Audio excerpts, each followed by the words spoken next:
वाखरी या ठिकाणी संत ज्ञानेश्वर महाराजांच्या पालखीचा रिंगण सोहळा आता सुरू झालेला आहे। सर्व संतांच्या पालख्या वाखरी या ठिकाणी आज मुक्कामासाठी दाखल झालेल्या आहेत। संत तुकाराम महाराजांच्या पालखीचं उभं रिंगण सोहळा झालेला आहे, तर संत ज्ञानेश्वर महाराजांच्या पालखीचा गोल रिंगण सोहळा जो आहे तो वाखरी या ठिकाणी पार पडलेला आपल्याला पाहायला मिळतोय। अनेक वारकरी जे आहेत ते या ठिकाणी पावलं खेळताना पाहायला मिळतात। तर या वाखरीच्या मैदानामध्ये प्रत्येक वारकरी येऊन पावलं खेळत आणि टाळ मृदुंगाचा जयघोष जो आहे तो या ठिकाणी करतो। आपण जर पाहिलं तर वारकऱ्यांमध्ये एक उत्साह आणि आनंदाचं वातावरण आपल्याला पाहायला मिळतं। त्याचबरोबर अनेक वारकरी जे आहेत ते या ठिकाणी चिखल जो आहे तोही खेळतात। या चिखलाची परंपरा काय आहे आपण या महाराजांकडून जाणून घेणार आहोत। आपण जर पाहिलं माऊली माऊलीचा जयघोष जो आहे तो माऊलीचा अश्व या ठिकाणी पूर्ण करतोय। आपल्याबरोबर महाराज आहेत। महाराज, या ठिकाणी अश्वाचं रिंगण पार पडलंय, सर्व तुम्ही या ठिकाणी चिखल खेळत, काय परंपरा आहे? या ठिकाणी दरवर्षी पाऊस पडायचा आणि पाऊस पडला की जणू काही वारकऱ्यांना आनंद व्हायचा आणि मेघराजांना सुद्धा आनंद व्हायचा। पण यावर्षी पाऊस पडला नाही म्हणून वारकरी आपल्या अश्व असते पाण्याचा आनंद, तो एक सुद्धा आनंद, ज्याप्रमाणे होळीला आपण आनंद उत्सव साजरा करतो त्याप्रमाणे माऊलीसाठी सुद्धा हा आनंद उत्सव साजरा केला जातो। आपण चिखल फुगड्या सगळे खेळ खेळतो, कारण की ही जी माती आहे ही साधू संतांच्या पदस्पर्शाने पावन झालेली आणि पवित्र झालेली माती आहे। ज्ञानोबाराच्या पदस्पर्शाने पावन झालेली माती आहे, म्हणून ही माती वारकरी आनंदाने माऊलींचा प्रसाद म्हणून आपल्या अंगाला आणि आपल्या डोक्याला धारण करतात। हो, पण मग एक उत्साह एनर्जी सर्व शेवटचं रिंगण आहे। हो, शेवटचं रिंगण आहे आणि आतापर्यंत 3-4 रिंगणं झालीत, आता हे शेवटचं रिंगण, म्हणून हा आनंद पुन्हा एका वर्षाने भेटणार आहे। म्हणून यावर्षी जेवढा काही आनंद प्राप्त करता येईल, जेवढा काही आनंद घेता येईल तेवढा आनंद घेण्याचा वारकरी प्रयत्न करतात। सगळे प्रयत्न सुरू।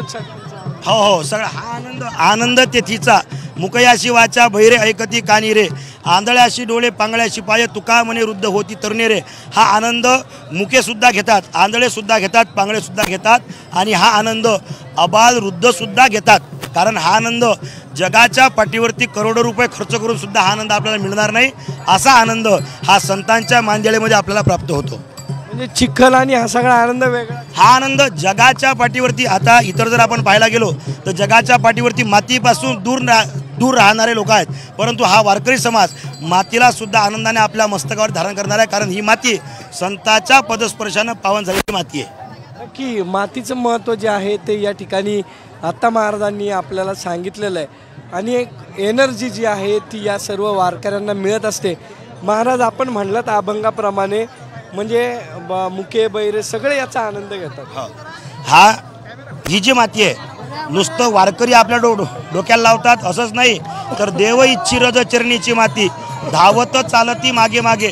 आज स्वर्गातील देवता सुद्धा, समस्त 33 कोटी देवता सुद्धा ही माती आपल्या मस्तकाला लावण्याकरता आज या ठिकाणी अवतरी झालेले आहे, या पृथ्वीवरती उतरले आहे। नामयाची धुळ वंदी केशवराज, ज्यावेळेस नामदेव महाराज पुढे चालायचे, ज्ञानोबा संत पुढे चालतात, त्यावेळेस त्यांच्या पायाची माती सुद्धा देव इच्छी रज चरणीची माती धावत चालती मागे मागे, ती माती सुद्धा आपल्या कपाळाला धारण करतात। असा आपण जर पाहिलं ज्यावेळेस हे गोल रिंगण होतं, प्रत्येक जण ज्या अश्वाची माती ती घेऊन जातो, त्याचं काय?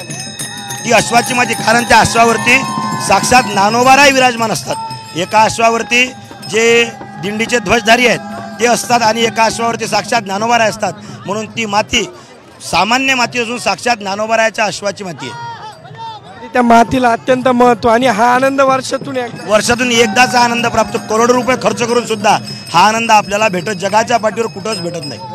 याची डोळ हा क्षण परत नाही। हा आता कोरोनाच्या काळात आपण पाहिलं 2 वर्ष हा क्षण आपल्याला अनुभवता आला नाही, परंतु कोरोनानंतर हा 2-3 वर्षाच्या नंतर हा क्षण आपल्याला अनुभवायला मिळाला।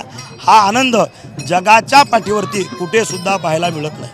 नक्की हा आनंद जो आहे तो जगाच्या पाठीवर कुठेच पाहायला मिळत नाही आणि हा क्षण जो आहे तो वर्षातून एकदा येतो। त्यामुळे वारकरी या ठिकाणी येऊन बिनधास्तपणे चिखल खेळत असतात। कॅमेरामन आदर्श कटकेसह सागरावर, साम TV, वाखरी। देश विदेशातील प्रत्येक घडामोडींचे लाईव्ह अपडेट मिळवण्यासाठी आता साम टीव्हीच्या सर्व सोशल मीडिया प्लॅटफॉर्मला लाईक, फॉलो आणि सबस्क्राईब करा. तसंच सर्व नोटिफिकेशनसाठी बेल आयकॉन प्रेस करायला विसरू नका.